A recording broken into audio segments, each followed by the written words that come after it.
Anak ikan dimakan ikan, Pak. Tapah dimakan kepalanya. Raja kami naik ke Gedung Intan, kami tidak merasa kebahagiaan.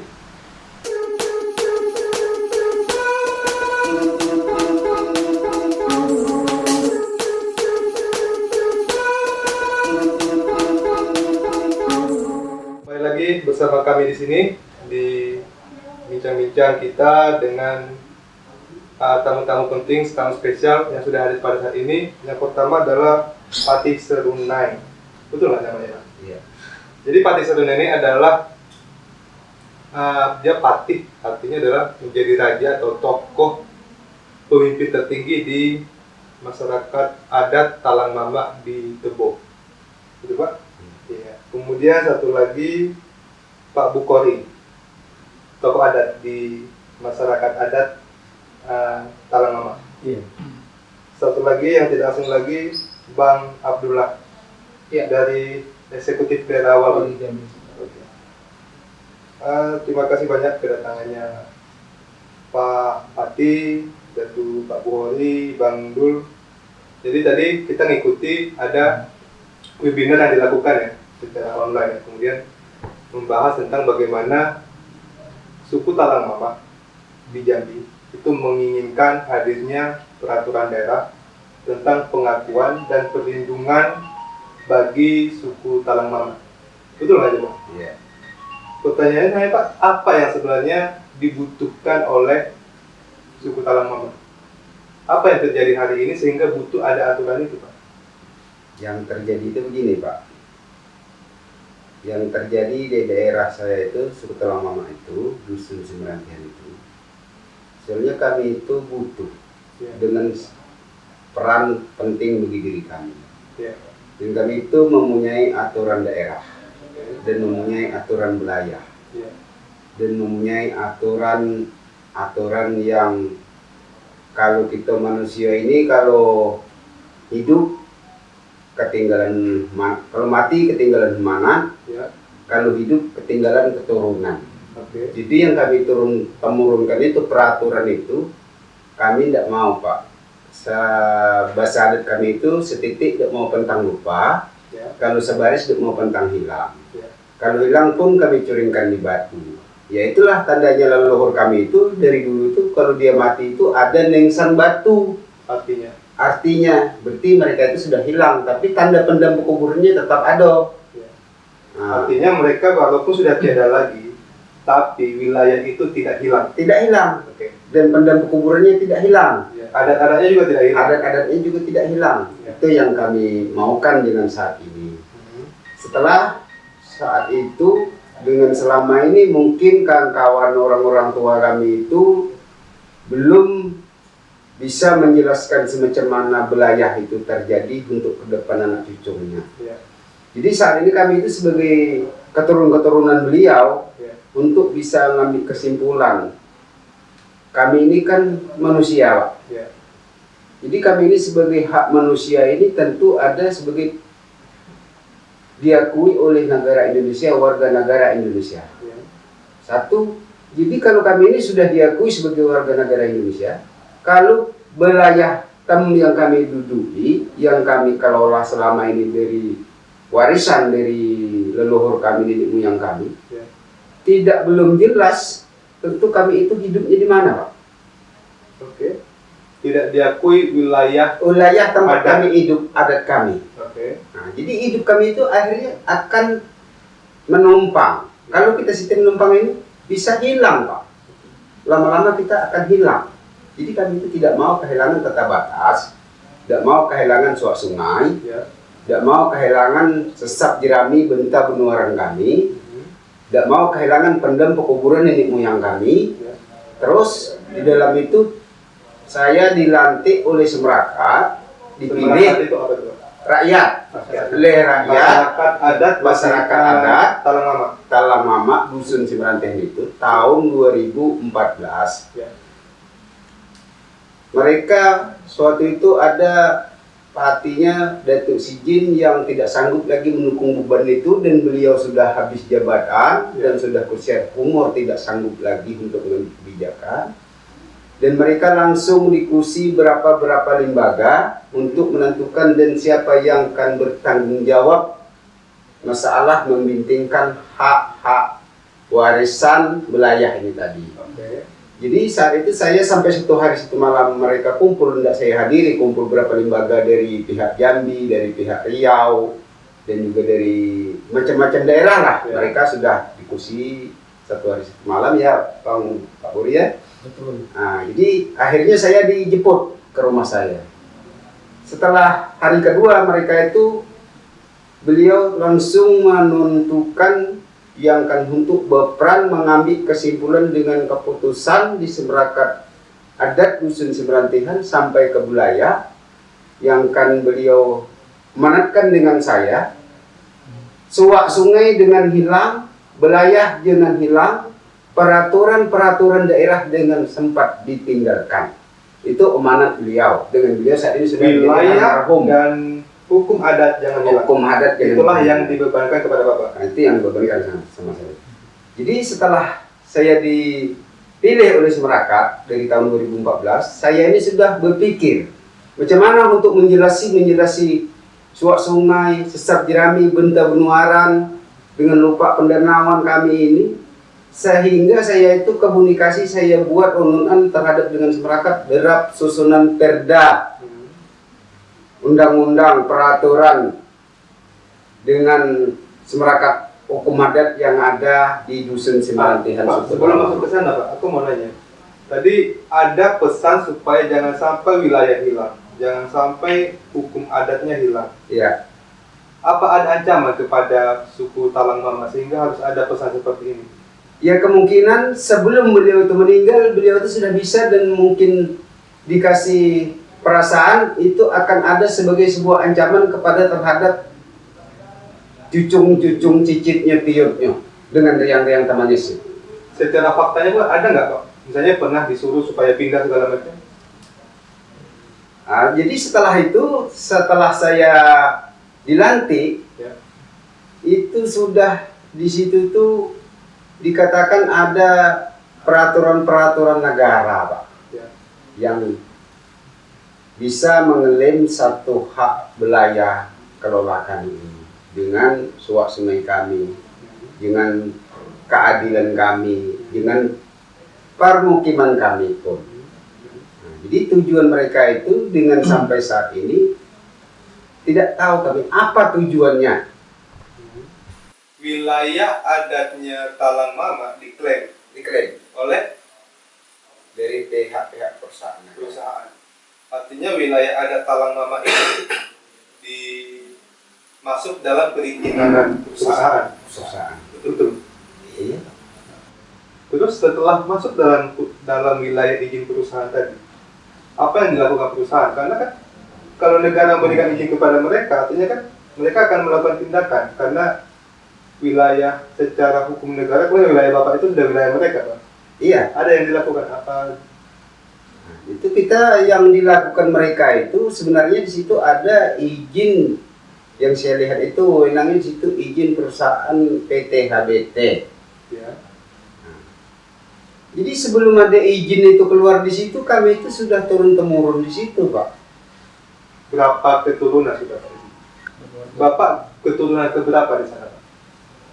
Kalau saya ini keturunan jabatan ya, keturunan jabatan itu saya sudah ke-8 jabatan. Ke-8 jabatan. Turunnya ke sana. Artinya masyarakat adat Talang Mama di sana itu sudah sekitar 200 tahun. Iya. Lebih. Sebelum penjajah kami sudah di situ. Sebelum ada penjajahan, Kami sudah di situ. maksud masyarakat adat Talang Mama sudah di sana. Sudah di sana. Sudah di sana ya. Zaman-zaman leluhur kami. Kemudian saat ini ada perusahaan yang masuk Ada yang masuk.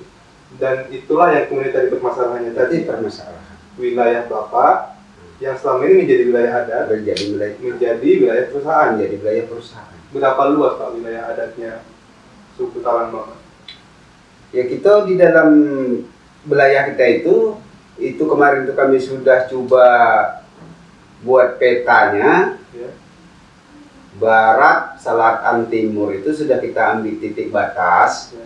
Nah, kalau dusun ini kan tentu ada batasnya. Ya. Nah, itu lebih kurang sekitar 7.000 sekian di yang tidak termasuk itu hutan Taman Nasional, tidak kita masukkan gitu kan, Berbatasan dengan Taman Nasional Bukit 30. Oke. Jadi di dalam ini setelah kami susun draft perda peraturan daerah kami dari tahun 2018, kami masukkan kepada pihak pemerintahan dan berkepentingan perda itu pemerintahan itu kita bagi peraturan ini, dia minta kita bagi, dia minta kita kasih. Jadi jangan sampai saat ini draft peraturan perda kami itu belum ada titik terang. Belum ada titik terang. Belum ada titik terang. Bapak punya harapan dengan adanya perda ini nanti, maka akan menyelamatkan wilayah Bapak. Wilayah saya. Menyelamatkan juga tradisi-tradisi dan adat istiadat suku Talango. Iya. Jadi saya berharapan saya dengan perda saya itu, disitulah kami itu berharapan bisa menjaga lingkungan kami. Ya. Dan bisa menjaga sumber alam kami yang ada, dan keduanya bisa menjaga hutan kami, ketiganya bisa menjaga sungai kami ini tadi. Oke, Pak Fatih, terima kasih banyak. Pak Bukhori, nah tadi satu kan wilayah itu sudah masuk dalam wilayah perusahaan, yang kemudian juga ada harapan tentang adat-adat, secara tradisi adatnya suku Talango ini tidak hilang gitu ya. Ada nggak Pak perubahan yang sudah terjadi ketika perusahaan sudah mulai masuk ke sana, ke wilayah Bapak ini? Sudah ada perubahan nggak yang terjadi di wilayah di masyarakat kita di sana? Kalau perubahan itu tidak ada. Tidak ada. Kemudian kalau dari sisi peraturan kearifan lokal, bahasa ininya, kalau sisi aturan adat kita, bagaimana kita menjaga sungai, menjaga alam segala macamnya di sana? Ada nggak aturan-aturannya, Pak? Larang pantangnya di sana? Ada. Misalnya apa itu? Ya kalau sungai pantangannya, kalau tidak saya tahu ketua adat ataupun juga lembaga adat, itu bisa kena sanksi adat. Satu, dan kedua, kalau orang maling, itu kena sanksi adat. Nah, ketiga, kalau orang maling, hukumnya itu bertingkat-tingkat. Kalau orang maling, itu orang 10 kami siku, kurang 120, itu denda adat. Kalau di kampung. Kalau orang mencuri, lain lagi hukumnya, itu 1.200.000. Itu kalau denda adat. Nah, dan juga kalau dilanggar itu tidak ada, itu naiknya kemana? Itu ke Pati. Dan makan habis pakai luak itu Pati.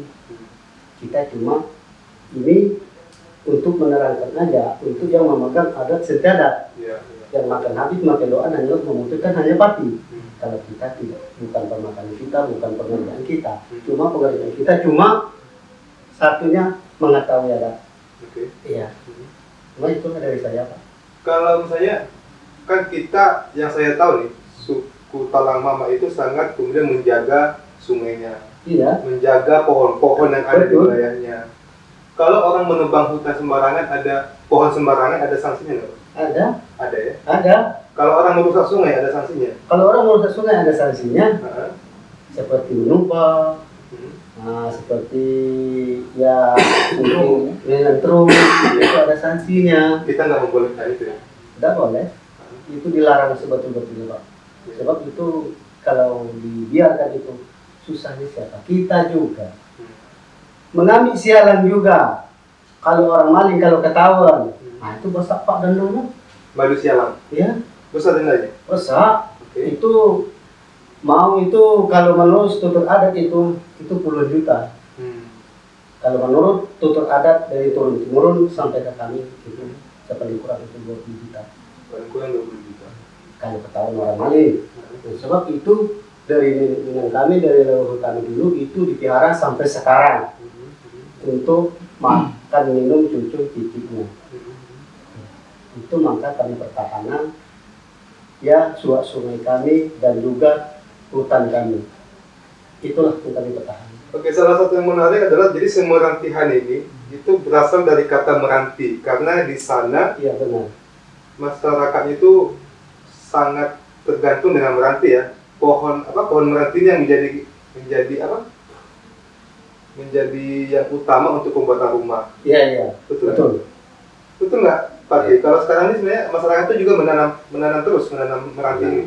Nah, kalau itu begini Pak caranya itu, dasarnya awal itu, Ya, maka dinamakan itu Dusun Semerantihan Suku Talang Mama itu. ya, Ini tata sejarahnya. ya, Kenapa itu dinamakan Dusun Semerantihan? ya. Di zaman datuk-datuk kami itu, zaman Pati Tuha itu, dia mengajak perkumpulan pembukaan dusun itu di situ. Itu mereka itu membuat dinding dari kulit meranti, lantai pondok dari kulit meranti. Ya. Jadi adalah di situ sungainya, maka dinamakan itu Sungai Semerantihan yang sudah terlibat di dalam peraturan daerah Perda. Itulah maka bernama itu sampai saat ini namakan Dusun Semerantihan Suku Talang Mama. Oke. Berarti yang pasti kemudian saya mendengar informasinya desa Semerantihan ini masyarakatnya di dusun ini itu mau diminta untuk pindah. Nah, itu saya dapat informasi itu memang perencanaan itu mau dipindahkan. Pernah ada yang minta pindah? Yang minta enggak Pak, mau dipindahkan. Mau dipindahkan. Tapi mereka ini salah mendatangi saya. Kami itu hidup mati pun kami akan bertahanlah di tempat kami Pak. Kenapa, Pak? Ya, kalau kami pindah itu seandainya anak-anak kami itu, cucu-cucu kami itu mau hidupnya di mana Pak? Mau satu sisi ke depannya usahanya di mana? Sementara kita orang adat ini maka dinamakan itu kita membuat hutan yang kita kelola. Ya. Ada sesap jeraminya kita. Ya. Setelah seandainya kita punya anak betina nih, Ya. ini cara aturannya kan. Setelah anak betina kita ini mau nikah, Ya. kita kasih tempat dia hidup Pak. Kita tunjukkan di situ tempat dia bikin rumah, di situ dia tempat berkebun, dan di situ tempat dia berumah. Seandainya dia mau mencari ikan di situ, sungainya tempat dia mencari ikan atau menangguk atau mancing. Ya. Nah, kita kasih sungainya. Kalau kita dipindahkan, mau di mana anak kita hidupnya Pak? Artinya kalaupun dipindahkan, dikasih rumah, dikasih tanah, tapi kemudian suku Talang Mama akan susah untuk mencari kehidupan. Akan susah mencari kehidupan. Akan jauh dari wilayah-wilayah selama ini sudah membuat mereka suku Talang Mama ini menjadi sebuah satu kesatuan. Ya? Satu persatuan. Artinya ancaman besarnya adalah bakal hilang nih, suku Talang Mama. Akan terjajah di negaranya sendiri. Yang akan terjajah, tetap kami itu saat ini sudah merasa terjajah. Bukan terjajah, sudah dijajah. Kenapa, Pak? Terjajah kami itu sebenarnya kami sudah cukup hidup kami di situ. Ya. Dengan kami kelola sumber alam hutan yang ada, hutan sekitar kami. Oke. Kami itu tidak pernah mencari usaha melimpah ke tempat wilayah-wilayah yang lain. Hanya mencari kehidupannya di wilayah. Kami mencari hanya hidup di wilayah kami yang sesuai dengan peraturan daerah Perda kita bikin. Ya. Nah, jadi di dalam itu saat ini kami itu sudah banyak yang tidak bisa merasakan hasil kami itu lagi. Misalnya, Saat ini. ya, misalnya apa yang nggak bisa lagi dikatakan? Nah, contoh, semenjak ada wewenang izin perusahaan di situ. Jernang ini biasa kami sampai masak-masak di hutan. Kami kan ngambilnya ke aturan. Ya. Setahun itu kami 3 kali masuk. Ya. Sementara banyak orang yang tahu, kami lagi di dusun, Jernang merunak mekar sudah ada yang ngambil. Itu satu. Keduanya biasanya sebelum ada perizinan perusahaan di situ, tidak pernah sialan kami itu diambil orang siang, dimaling. Setelah ada izinnya perusahaan di situ, kami itu sudah setiap tahun kemalingan sialan terus. Makin mudah orang masuk ke sana. Semakin mudah orang masuk ke sana. Setelah mereka itu dia mungkin melewati izin mereka. Oke. Terus keduanya gini itu kami merasa terjajahnya. Secara kami itu sudah diakui sebagai warga negara di tempat kami itu. Jangan jalan akses masuk lah, Pak. Jadi kami itu ya saat ini memang betul-betul dijajah gitu kan. Nah, betul-betul dijajah. Jalannya sama sih saya. Jalannya itu kami ya mau cari beras itu, mau bawa karet itu ya harus didukung, dipikul karung karet, keluar dari Honda dipikul, bawa ke Lukup Jernang sumber usaha kami itu dipikul. Dipikul, jalan kaki. Jalan kaki Berapa jauh? panjang 7 km. 7 km sambil Mikul hasil tadi. hasil itu. Saya pernah dukung kabau sama jengkol itu 7 kilo itu tadi. 7 kilo itu jalan kaki ya. Jalan kaki. Nah, sementara di situ katanya ada izin perusahaan. Saya sudah sering sampaikan, kami tidak minta apa-apa, kami minta cuma jalan, Ya. akses yang dipakai bersama dengan pihak perusahaan. Kemudian tadi ada usulan tentang Perda tadi, Pak. Itu siapa yang kemudian kerjasama dengan siapa? Dengan Walhi? Perda itu begini, Pak. Jadi kami ini kan orangnya yang secara kalau pemerintahan ini Ya. dia secara minta tertulis. Ya. Jadi kami ini lantaran kami tidak ada punya pendidikan ke situ belum, Ya. dan kami itu sewaktu itu saya dengan kawan-kawan menyuruhkan saya mendatangi kawan-kawan kantor Walhi, Ya. membagikan surat mandat dengan serta minta bantuan secara tulis menulis analisa surat Ya. yang peraturan yang di daerah kami. Oke. Jadi itulah saat itu sampai sekarang ini kami itu punya dampingan Walhi. Kenapa saya memberikan dampingan, minta dampingan dengan Walhi ini? Kita masyarakat adat ini mengusulkan daerah kita itu tetap kita itu menjaga badan warna lingkungan hidup, Pak, di wilayah itu. Sementara kawan-kawan Walhi ini pihaknya juga dia bisa menjaga warna lingkungan hidup. Jadi apakah itu memang perasaan saya itu tidak ada salah gitu kan? Saya memberikan mandat kepada mereka, saya minta pertolongan. Lantaran kami tidak banyak yang paham secara tulis menulis gitu kan. Nah, jadi di situ penyebabnya kami itu memberikan mandat dengan kawan Walhi. Harapannya bahwa dengan diberikan mandat ini keluarlah nanti Perda yang kemudian akan membuat pengakuan kepada suku Talang Mama dan menjaga wilayah adat suku Talang Mama. Itu harapan. Iya, itu harapan kami. Oke, Bang Abdullah. Dapat beban besar dari masyarakat adat suku Talang Mama. Satu-satunya suku Talang Mama di Jambi ya, 2 lagi di Riau. Tadi udah bicara soal ada draft Perda, harapan mereka yang kemudian ingin pengakuan.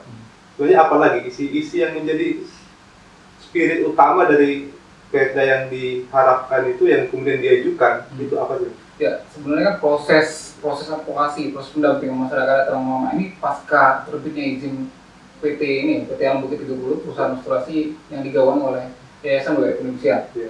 Jadi pasca terbit izin restorasi itu kan yang pertama kali mendapat mandat itu memang Walhi ya. Ya. Walhi mendapatkan mandat secara langsung dari masyarakat adat Talang Mama, masyarakat adat Dusun Talang Mama. Tapi sebelum Walhi mendapatkan mandat itu sudah ada proses sebenarnya, proses untuk meregistrasi masyarakat ini ke dalam Badan Registrasi Wilayah Adat, tapi terputus semua sebatas registrasi. Kemudian 2014 dilantik lah Patih Serunai menjadi patih di Talang Mama. Kemudian 2015 terbit IUPHK RE PT Alam Bukit 30 di Kabupaten Tebo. Di proses advokasinya setelah mendapat mandat, kemudian apa yang mau kita buat di sini? Kan karena kalau Walhi memandang sendiri kan wilayah itu kan sudah cukup baik dan terjaga oleh masyarakat dengan kearifan lokal. Jadi bukan pengetahuan baru yang dimasukkan ke Talang Mama untuk diimplementasikan di situ gitu kan. Jadi sudah ada bagaimana masyarakat ini membuat kebun dan sebagainya, kemudian bagaimana mereka menjaga hutan, kemudian memanfaatkan hutan untuk kebutuhan hidup, hasil buruan dan sebagainya. Nah pasca itu sudah disusun naskah akademik, kemudian tanpa perdanya juga kita sudah buat, berkali-kali kita datangi pemerintah Kabupaten Tebo, DPR, kemudian yang terakhir itu aksi Hari Tani 24 September kemarin, kita juga bertemu DPR, kemudian DPR Kabupaten Tebo memastikan ini tidak bisa di tahun ini. Kemudian kalau yang memang ini jadi perda inisiatif, mungkin di tahun ke depan. Bahkan 2019 pasca kita aksi juga di Tebo, dibentuk tim verifikasi, tim verifikasi masyarakat hukum adat Talang Mama, dan sampai setahun kemudian tidak pernah turun juga ke lapangan dengan alasan belum ada anggaran dan sebagainya. Kemudian timnya banyak yang tidak memahami terkait isu ini, gitu. Tapi pasca SK tim dikeluarkan oleh Bupati, kemudian tidak ada tim turun, ya kami bertanya-tanya ada apa sebenarnya. Tapi kalau bagi kami ini kan ada kepentingan memang, karena di situ tutupan hutannya sudah bagus, kemudian sebelum ada perusahaan ini juga sudah ada NGO yang isu orang hutan gitu kan. Bahkan kawan-kawan yang di dusun Semerantian juga memang dilibatkan di NGO itu, tapi sebagai pemantau orang hutan dan sebagainya gitu kan. Tapi kalau secara lebihnya nggak terlibat di pekerjaan itu, karena pekerjaan pemantauan dan sebagainya. Jadi sebelum ada perusahaan ini memang sudah ada NGO yang ngurusi orang hutan di situ. Tapi apakah berbanding juga dengan perbaikan ekonomi masyarakat, saya rasa tidak bisa dicek. Palingan orang-orang yang dipakai itu ya seperti orang yang pemantauan tadi, tidak melibatkan server. Bahkan kalau kita punya niatan baik di wilayah orang itu, mungkin karena ini banyak program yang bisa dimasukkan ke Talang Mama, ya masukkan aja. Misal ada mobil untuk transportasi masyarakat ini, bawa barang-barang atau hasil produksi mereka, kemudian juga bisa dipakai untuk akses untuk ini ya, untuk membawa misalnya tidak kuat lagi dukun-dukun di kampung itu, ya bisa bantu untuk ini ya. Kemudian baru 2015, belum 2015 kan baru proyek restorasi ekosistem Bukit Kebul. Baru masyarakat ini dikasih panel tenaga surya, kemudian dibuatkan sarana air bersih. Kemudian akhir-akhir ini juga ada kawan-kawan yang juga bekerja di dusun Semerantian yang memperhatikan kesehatan masyarakat ini. Dusun Semerantian ada beberapa lembaga ya, berarti ya, untuk di kesehatan dan dibantu oleh kawan-kawan itu. Nah, pasca naskah akademik dan Raperda itu siap, kami juga melakukan banyak diskusi dengan pemerintah Kabupaten Brebes dan dengan anggota DPR. Dan sampai hari ini ya memang belum bisa terlaksana. Dan ini kan juga dijelaskan ke partai sebelumnya dari masyarakat adat. Ya ini hasil perjuangan kita, dan karena mentoknya di sini. Ayo kita mau lakukan apa lagi? Udah sampai di mana prosesnya? Kalau naskah akademik dan Raperda itu sudah sampai ke DPR, kemudian di Kabak Hukum juga sudah sampai ke Sekda, kemudian terakhir Sekda itu minta diulang prosesnya. Diulang prosesnya untuk meyakinkan bahwa ini sudah clear di bawah. Ini harus menghubungi kepala desa, kecamatan lagi, kemudian baru kecamatan baru naik lagi ke atas gitu. Itu kalau dari penjelasan Sekda, dari tim yang turun menghadap ke Sekda. Tapi kalau untuk naskah akademiknya, kalau memang ini harus dibahas oleh tim dari kabupaten, ya siap, kita bedah sama-sama di mana kurangnya, kemudian di mana yang harus ditambah gitu. Itu kalau ini ya. Tapi kemudian di dalam draft perda yang diusulkan, apa yang menjadi esensinya? Dan apa akan dampaknya ketika itu disahkan bagi? Jadi kalau untuk ini ya, untuk di draft perda itu kan, kalau di draft perda jelas perlindungan masyarakat hukum adat. Jadi upaya proteksi terhadap wilayah kelola mereka. Jadi kalau perusahaan restorasi itu bukan kita menolak secara ini gamblang tolak aja gitu ya. Tapi restorasi itu bagus. Tapi yang salah itu proses terbitnya izin gitu ya. Kenapa mereka tidak dilibatkan bahwa ini loh restorasi ini kan ilmu pengetahuan baru yang dibawa ke dalam gitu. Kenapa?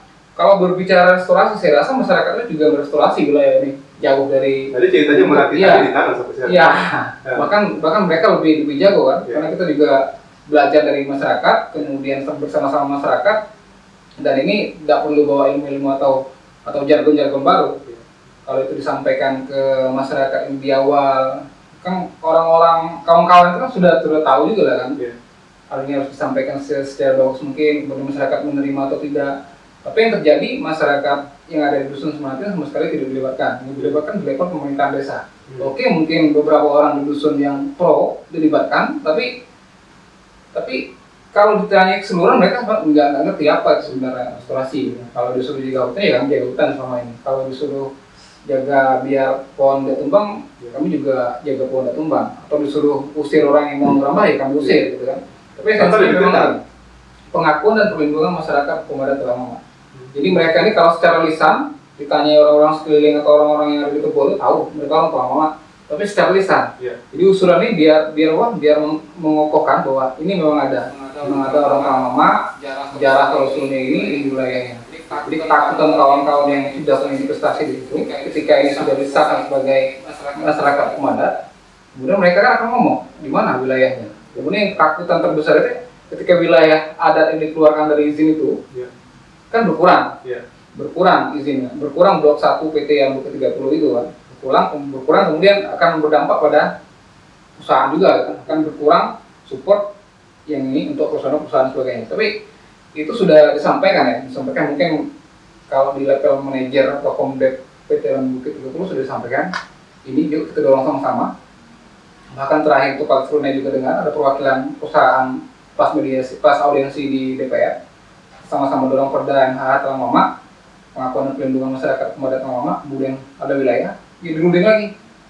Ini wilayah ini bakal kami usulkan jadi hutan adat, tapi kalau perusahaan memang masih mau, ya dibangun skema seperti apa sebenarnya kan. Ini hutan adat masyarakat Talang Mama, kewajiban perusahaan memang kalau memang perusahaan mau ini hutan adat ini, yuk. Tapi bukan ini ya, bukan kita maksudnya mendorong untuk proses kemitraan, tapi ini hutan adat Talang Mama karena kamu sudah berada di sini. Kayak mana? Apa sih yang bisa didapat oleh masyarakat Talang Mama ini? Ataukah apakah selamanya jalan itu buruk itu terus gitu kan? Dilestarikan jalan buruk itu. Kalau untuk jaga hutan ya saya rasa orang-orang ini lebih jago dari kita. Kemudian untuk wilayah ya mereka memang lahir dan hidup di situ dan bahkan matinya pun mungkin di situ, atau ada pilihan lain. Kalau pilihan lain kemarin itu isu-isu yang terdengar itu mereka mau dipindahkan, dipindahkan, alangkah ini ya. Saya nggak tahu bagaimana pikiran kawan itu kan. Orang yang sudah hidup, sudah lahir besar di situ, kemudian dipindahkan, harus beradaptasi lagi. Yang biasanya bangun tidur terus segar, kemudian udaranya dingin sejuk, gitu, masih dengar suara alam. Ketika dipindahkan akan berubah kan, harus beradaptasi lagi. Gitu. Jadi itulah sebenarnya ini ya, Bung. Di perlindungan dan pengakuannya.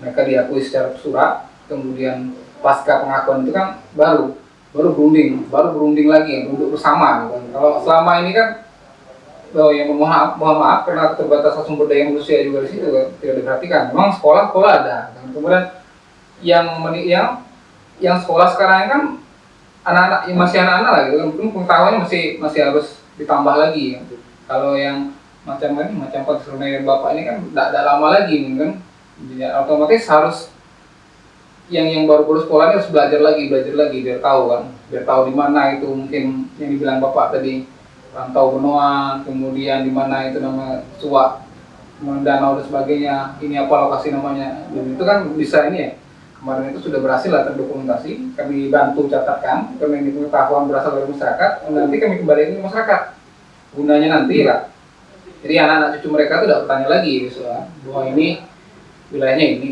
luasan wilayah adat Talang Mama, oh di situ bekas dusun lama gitu kan, di situ bekas pemakaman orang tua kita, dan sebagainya gitu. Jadi itu harapannya perda ini cepat diterbitkan oleh kemudian masyarakat yang diarahkan ini baru apa sih yang mau dibuat di situ. Kalau memang skema karbon yang besar, apa benefitnya untuk masyarakat ini gitu.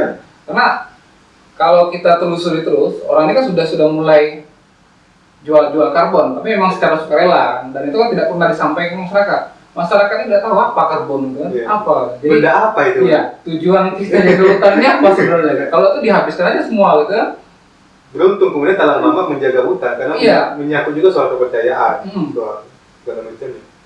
Tidak pernah mendapatkan ini informasi yang cukup. Tidak memikirkan juga benefit, soalnya rupiah berapa. Iya, tidak sampai seperti itu disampaikan ke masyarakat. Ya paling itu jadi regu pemadam kebakaran, kemudian pengisi polybag di pembibitan gitu kan. Tapi kalau memang jargonnya restorasi bersama masyarakat, ya masyarakat yang mana yang dilibatkan? Kalau memang wilayah itu masuk ke dalam wilayah adat dusun Semerantian Talang Mama, ya yang dilibatkan masyarakat Talang Mama kan. Kalau memang sumber dayanya tidak mumpuni, ya disekolahkan anak-anak mereka, gitu. Bahkan sampai ke level universitas dan sebagainya. Ketanggung jawab perusahaan kalau memang benar dari awal kan.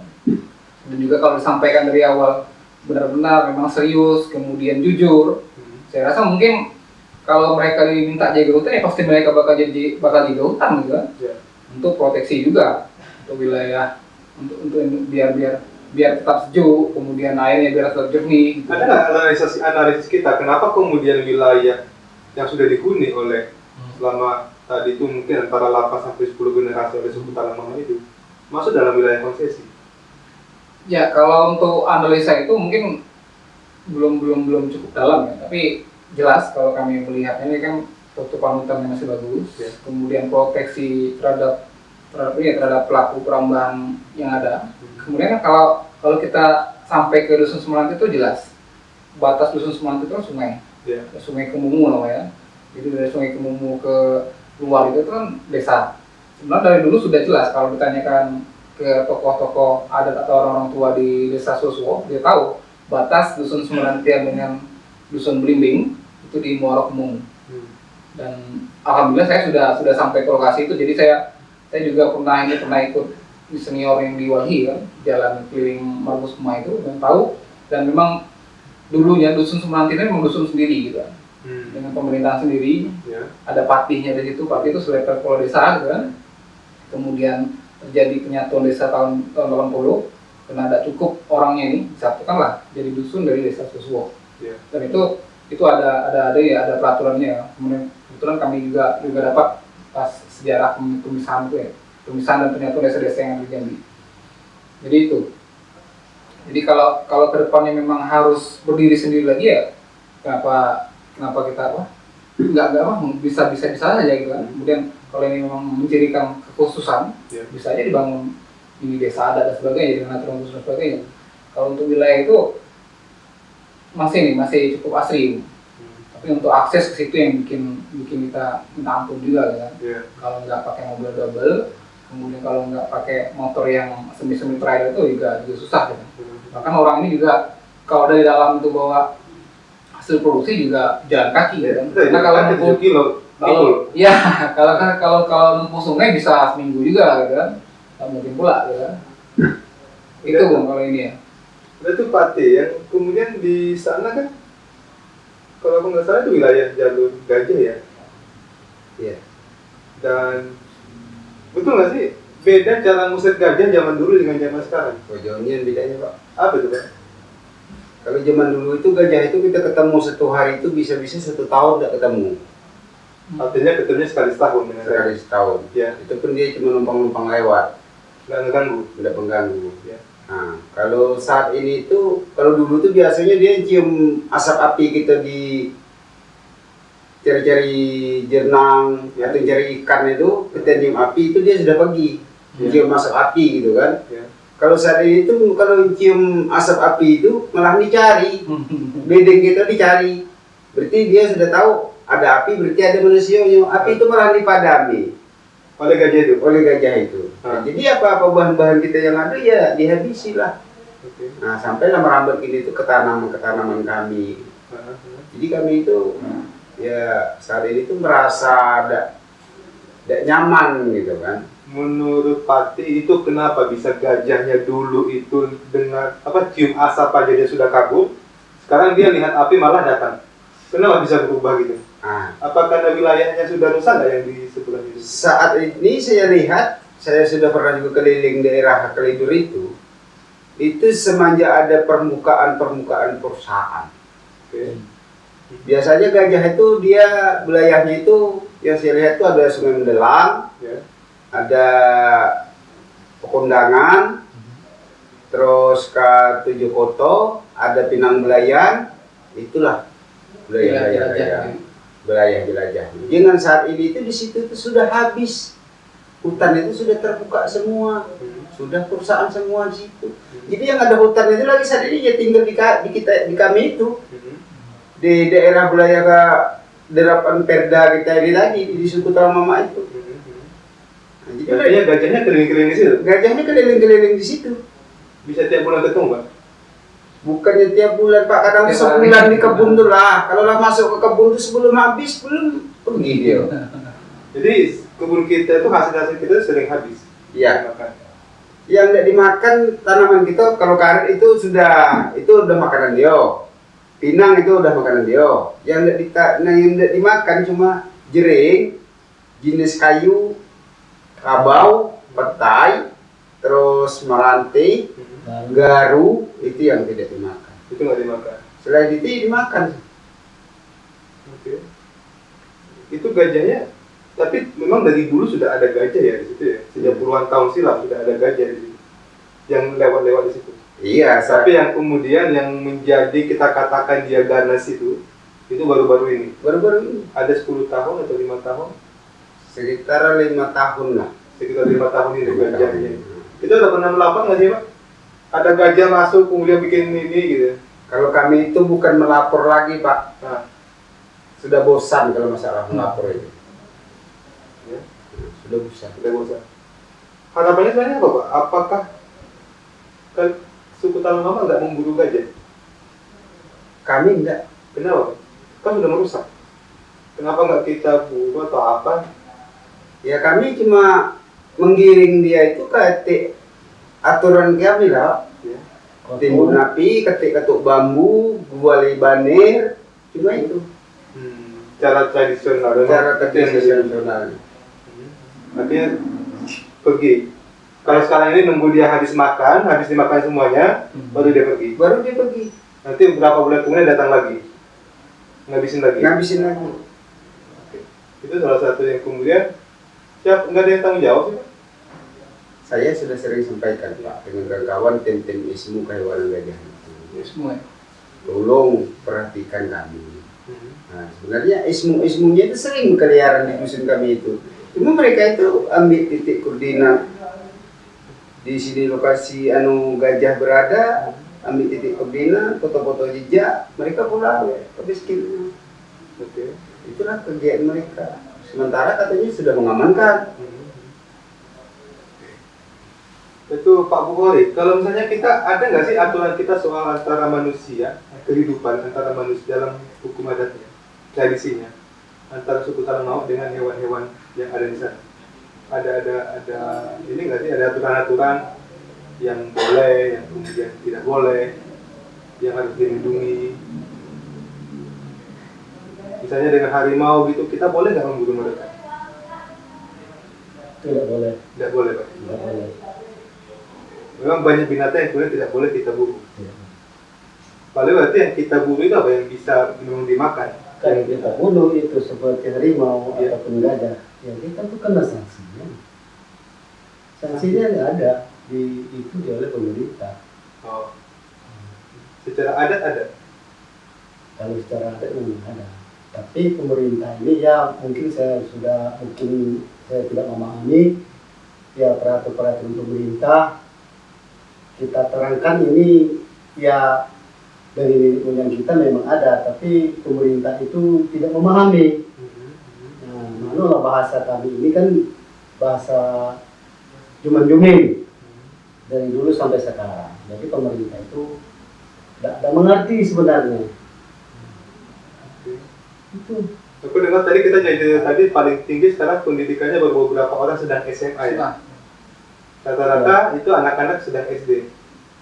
Kalau orang-orang tua rata-rata tidak bisa baca tulis. Tidak bisa. Termasuk Pati nggak bisa baca tulis. Sama. Bapak nggak bisa juga. Tidak juga.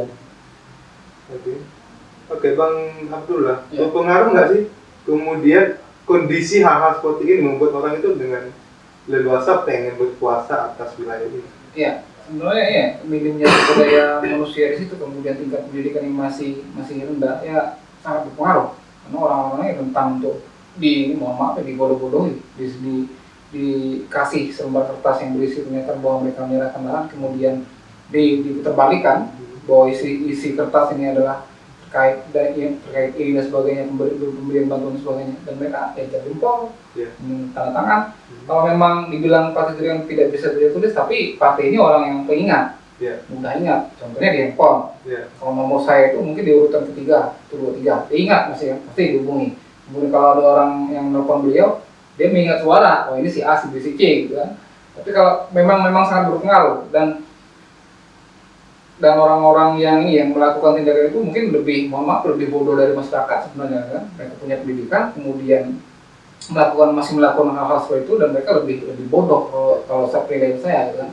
Dan tentunya ke depan harapannya kalau memang sudah ada beberapa orang yang tingkat pendidikannya tinggi, harapannya bisa mengabdi, kemudian bisa ikut meningkatkan sumber daya manusia di situ. Kemudian kalau sekolah yang ada sekarang sudah SD sudah memang ada dari pas jauh ya, kelas jauh, kemudian ada beberapa orang juga yang SMP. Kemudian yang harus dijaga lagi ke apa? Yang harus disadarkan lagi atau dikasih tahu ke masyarakat ini ya, tamatkanlah pendidikan anak-anak. Kemudian setahun setelah tamat SD menikah dan sebagainya, itu kan juga harus diperhatikan ya. Jadi biar tambahlah orang-orang yang terdidik dan berpendidikan. Kemudian kalau untuk interaksi keluar kan juga sudah enak kalau sudah punya tingkat pendidikan yang lebih tinggi. Harapannya ke depan mereka yang sekarang di SMA ini pulang ke dusun, kemudian menyadari masyarakat, memberikan penyadaran masyarakat ke orang-orang dusun bahwa ini loh hak-hak kita yang harus dipertahankan. Kemudian ini ada beberapa dokumen yang harusnya tidak kalian tanda tangani, tidak kalian jempol karena isinya ini gitu. Harapannya seperti itu, Bung. Oke, kemudian ini bagian apa, Bang? Terkait tadi kembali ke masalah rancangan Perda yang kemudian harapannya adalah ini menjadi sebuah pengakuan dan juga perlindungan. Untuk tahun 2021 yang tinggal kita nunggu sebulan lebih lagi dari 2021. Apa harapannya di 2021? Dan apa kemudian yang akan dilakukan supaya Perda ini bisa jebol? Ya, harapannya di 2021 memang ada pemprov Tebo memang lebih serius untuk menggodok usulan dari masyarakat ini. Kalau memang ada celah kurangnya di mana, kemudian harus ada perbaikan lagi, yuk diperbaiki. Kemudian kalau memang harus didiskusikan dengan melibatkan orang banyak, ayo. Artinya Walhi sebagai pendamping masyarakat dan masyarakat dusun Semeranten itu sanggup, gitu kan. Ketika harus dilakukan beberapa kali diskusi, kemudian dilakukan uji ke lapangan, dicek bahwa memang benar mereka ini masih melakukan atau masih memegang aturan adat, bisa dicek. Kemudian beberapa kali kami ke lapangan juga masih dijatuhkan sanksi terhadap si A, si B, si C gitu yang melakukan ini dan itu, gitu kan. Memang masih berlaku kalau berbicara terkait pranata adatnya yang ada di dusun. Kemudian kalau mau dicek harta peninggalan atau pusaka-pusaka ya mereka juga bupati. Kalaupun bupati memang serius, memang mau menorehkan sejarah bahwa di Kabupaten Tebo ada perda masyarakat hukum adat, ada perda yang mengakui dan melindungi masyarakat hukum adat. Kemudian tidak menutup kemungkinan kan ada beberapa suku lagi yang ada hari di Kabupaten Tebo. Kalaupun berbicara tentang suku-suku yang mau dimasukkan atau diterbitkan perdanya juga, itu dengan tadi kita harus lebih bersuara lagi, gitu kan, meyakinkan pemerintah bahwa kami juga bisa jaga hutan, kami juga bisa jaga wilayah, dan kami juga mau seperti orang-orang yang lain diakui sebagai warga. Harapannya ini akan menjadi prioritas di 2021 dan harus tuntas. Pati ikut di dalam data sebagai pemilih nggak? Ada KTP.